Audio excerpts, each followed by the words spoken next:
But in the long run, they fell down, and I persisted. So the difference is this understanding. Please take this very seriously. What were crucial decisions that you made along this path that really helped you, without which you think you might not have made it?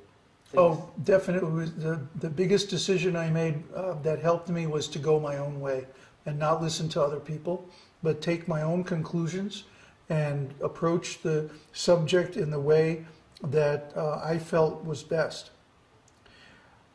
That may not work for everybody. I was sort of like genetically engineered to come to this realization, this understanding. My background in music, for example. Music is tremendously important. You must learn music very, very well, at a very deep level, to understand rasa.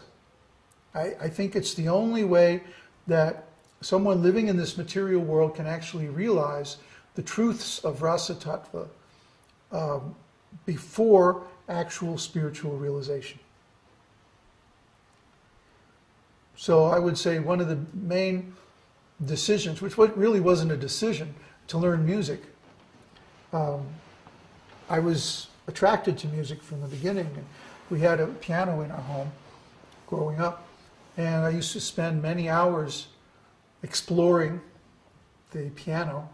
In other words, banging. I don't know how my parents took it. I'd go crazy if somebody did that. But by the time I was 12 or 14 years old, I was quite comfortable with the idea of writing music, and my first career was as a composer. And the questions that came up as a result of my composition work led me to the highest conclusions of spiritual life. But this was more or less good luck, or agnata sukriti, past pious activities that I have no idea what they are. But I was always attracted to the Indian lifestyle of simplicity and purity. I was always attracted to religious thought. I always tried to get the best education in the subject I could. Yes, it can sometimes lead to confusion, and it took me many years to iron out all my confusions. But on the other hand, that background is valuable because now when Prabhupada says the path of yoga is limited because of the material attachments it generates, I can understand that. I've been down that path. I've experienced those things. So it's valuable, but in the sense of knowing what not to do, what to avoid. Now, a lot of people will listen to your story and say, well, Babaji, he's really intelligent and he's a first-class musician and he's read science and philosophy, but I am not so intelligent, I can't learn all these things and I'm just an ordinary person. So, do you think everyone can do this, or are some people just... Anyone can do it. I'm an ordinary person too. What made me different is that I have this insatiable curiosity and a desire to get to the bottom of things, to find the truth. You see? We've been batting this issue around the last few days about the whammy. And, there's a very common saying amongst con men that you can't con an honest man. Somebody has to have a little bit of greed, a little bit of larceny in their soul for them to fall for a con. See? And what gets them to fall for it is their own greed. Their own willingness to accept untruth or propagate untruth.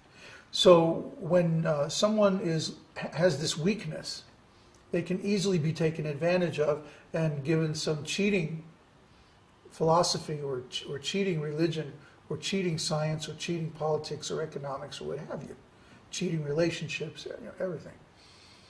It's because they're attached, they're greedy. And they don't have this commitment to getting to the bottom of things, finding the real truth. I did more than read science. I was offered a scholarship to MIT in nuclear physics. I had some very innovative science projects, won science fairs, and wrote, prize-winning essays on physics. I could start from F equals ma and derive E equals mc squared. Physics is great. You only have to know 2 or 3 equations and you can derive the whole thing. But just as I couldn't see myself being an ordinary minister or church leader or something like that, neither could I see myself being a scientist, a material scientist, because I already knew life had some higher dimension, some spiritual dimension. Most of these guys are atheists. Plus, I didn't want to get involved in weapons research and all that.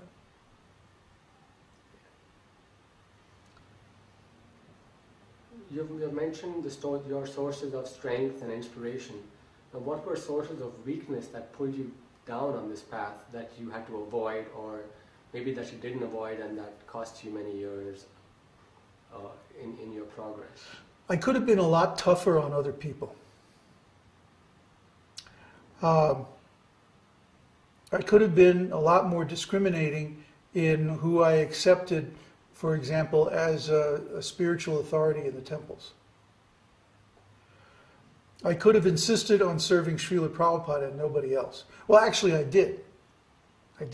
But I didn't want to leave the US and go to India. But in the end, I had to anyway. And India was very hard on my health. With my physiology, I'm very prone to stomach diseases. And of course, in India, there's plenty of opportunity for getting parasites and all kinds of things. And I got all of them. So every time I went to India, my health fell apart.